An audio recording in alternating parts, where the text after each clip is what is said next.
Welcome students to the PNMRC e-classes. Children, we have already discussed about unit number 1, that is the world of colors, and we have gone through the poetry, the quarreling colors. After that, we have continued with activity number 2, activity number 4 and activity number 5. So in the activity number 5, we have discussed about the things that you can do in your school, right? So you have written 2 sentences about the things you can do to help in your school. So next, we are moving on to activity number 6. In a group, talk together about all the ideas for helping that your classmates wrote in the activity above. Choose 5 ideas that everyone in your group agrees are interesting. So in this group activity, what you have to do is, you have to write down 5 interesting ideas that you can do in your classroom. Likewise, I have given 2 examples here. Arrange the classroom in a coffee club format. Table and chairs in the classroom to be set in semicircle. So these are the 2 examples, the ideas I have given here. You can write the others, okay? Many ideas are interesting, but not all ideas are easily done. Work with your group to rank the 5 interesting ideas from easiest to most difficult. Ranking means to put in order. Rank the easiest idea first, the next easiest second, the most difficult idea to do should be number 5. So what you have to do is, you have to list out the ideas which are interesting according to the rank.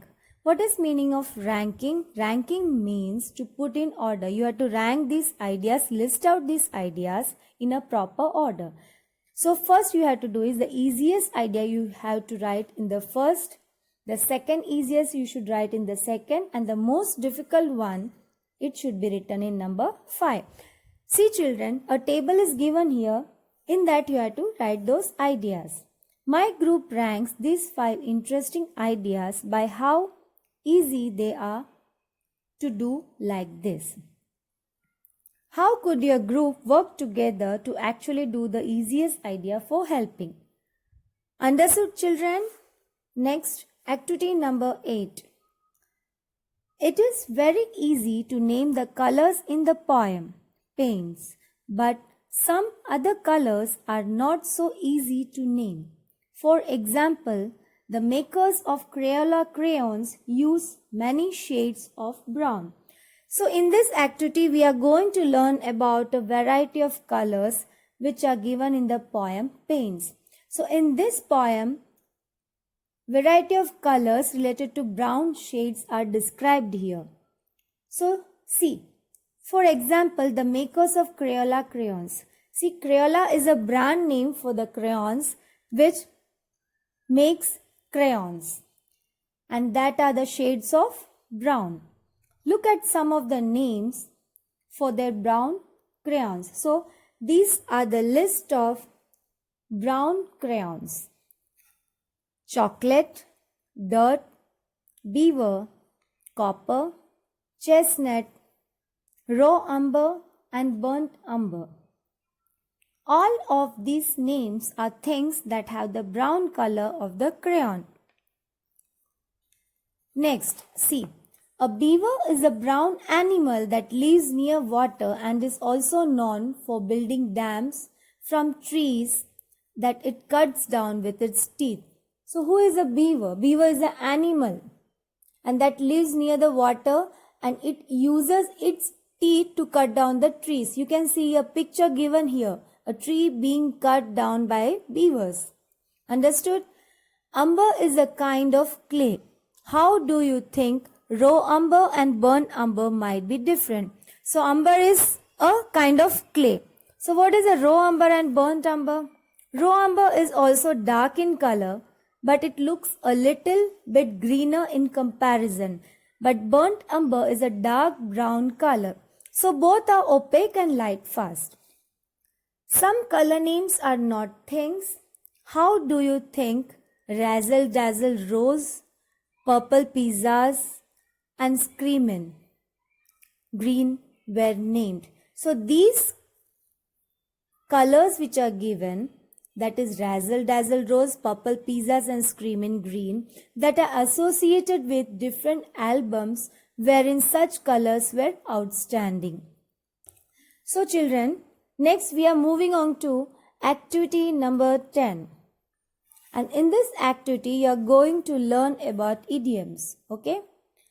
Read the example sentences that use the idiom once in a blue moon.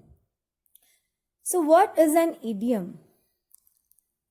Idioms are words, phrases, or expressions which are used in everyday language which do not make sense literally, but we can understand what they actually mean. So these are known as the phrases which are not making any sense literally, but we can understand in a sentence what they are actually meant for, right? So once in a blue moon is known as extremely rarely. So rarely we do so many things, right? So in this sentence, there are 3 sentences given here, and in that the idiom once in a blue moon is used. So now we are reading out the sentences. I only eat sweets once in a blue moon. I really try to take care of myself. The only part of the work I didn't like was once in a blue moon, we'd have to stay all night doing paperwork. Once in a blue moon, you might get lucky, but the best way to get what you want is to work hard. So children, see these sentences and how the idiom is used here. I have earlier told you, once in a blue moon, the meaning of it is extremely rarely. So rarely we are doing things, right? See the first one. I only eat sweets once in a blue moon. I only eat the sweets rarely because I have to take care of myself. Okay? Now next, think about the sentences. What do you think once in a blue moon means? Read the example sentences that use the idiom show true colors. So next idiom is show true colors. What is the meaning of it? It is known as to reveal one's true nature, to understand one's true behavior, right? When people are under stress, they show their true colors. He seemed very loving before the wedding, but afterwards he began to show his true colors. Your willingness to show your true colors proves you have nothing to hide. So, first example, see, when people are under stress, when people are very stressed, we can actually know their behavior. They show their true colors, means they show their true behavior, right? So, what you have to do is, you have to read these sentences, understand the idiom and how it works in a sentence, right? Next, read the example sentences that use the idiom get the green light. So what is known as get the green light? It means the consent to do something or the asking permission to do something or to go ahead. Okay? If you want to have a party, you will need to get the green light from both parents.